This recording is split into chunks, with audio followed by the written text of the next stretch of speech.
After 3 months post pregnancy milk powder ಹೇಗೆ ಮಾಡೋದು ಅಂತ ನಾನು ಈ ವಿಡಿಯೋದಲ್ಲಿ ತೋರಿಸ್ತಾ ಇದ್ದೀನಿ. ಲೈಕ್ ಎಲ್ಲ 100 ಗ್ರಾಮ್ಸ್ ತೊಗೊಬೇಕು.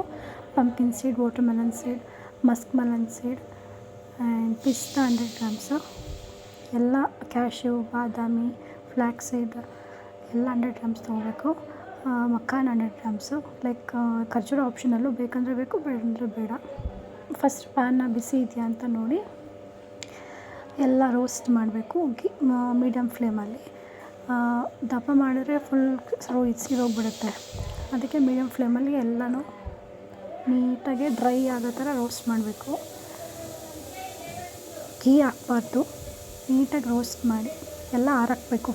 ಒಂದು ತಟ್ಟೆಯಲ್ಲಿ ಫುಲ್ ಡ್ರೈ ಮಾಡೋಕ್ಕೆ. ಡ್ರೈ ಆದಮೇಲೆ ಅದನ್ನು ಮಿಕ್ಸಿಲಿ ಚೆನ್ನಾಗಿ ಪೌಡರ್ ಥರ ಮಾಡಬೇಕು. ಲೈಕ್ 1-2 ರೌಂಡ್ ಮಾಡಿದ್ರೆ ಸಾಕು. ಫುಲ್ ಇದು ಮಾಡಿದ್ರೆ ಅದು ಮೆತ್ತಗಾಗ್ಬಿಡುತ್ತೆ. ಸ್ವಲ್ಪ 1-2 ರೌಂಡ್ ಮಿಕ್ಸಲ್ಲಿ ಆಡಿಸ್ಕೊಂಡ್ರೆ ಪೌಡರ್ ಆಗುತ್ತೆ. ಕೆಂಪು ಸಕ್ಕರೆನ ಬೇಕಾದರೆ ಇದಕ್ಕೆ ಆ್ಯಡ್ ಮಾಡ್ಕೊಬೋದು.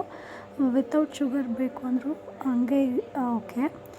ಬಟ್ ನಾನು ಕೆಂಪು ಸಕ್ಕರೆ ಆ್ಯಡ್ ಮಾಡಿದ್ದೀನಿ ಇದಕ್ಕೆ.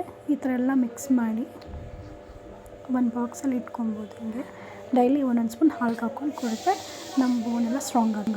ಈ ಥರ 1 ಟೈಮ್ ಮಾಡಿಟ್ಕೊಂಡು ಸ್ಟೋರ್ ಮಾಡಿಕೊಂಡು ಡೈಲಿ 1 ಸ್ಪೂನ್ ಹಾಲ್ಗೆ ಹಾಕ್ಕೊಂಡು ಕುಡಿತಾ ಬರ್ತಾಯಿದ್ರೆ ನಮ್ಮ ಮಂಡಿ ನೋವು, ಬ್ಯಾಕ್ ಪೈನು, ಮೂಳೆಗಳಿಗೆಲ್ಲ ಸ್ಟ್ರೆಂತ್ ಬರುತ್ತೆ. ಲೈಕ್ ಈ ಸೀಡ್ಗಳನ್ನ ಡೈಲಿ ಬೇಸಿಸಲ್ಲಿ ತಿಂತಾ ಬರ್ತಿದ್ರೆ ಲೈಕ್ ಸ್ಟ್ರಾಂಗ್ ಆಗುತ್ತೆ ಆ್ಯಂಡ್ ಹೆಲ್ದಿಯಾಗಿ ಕೂಡ ಇರ್ತೀವಿ.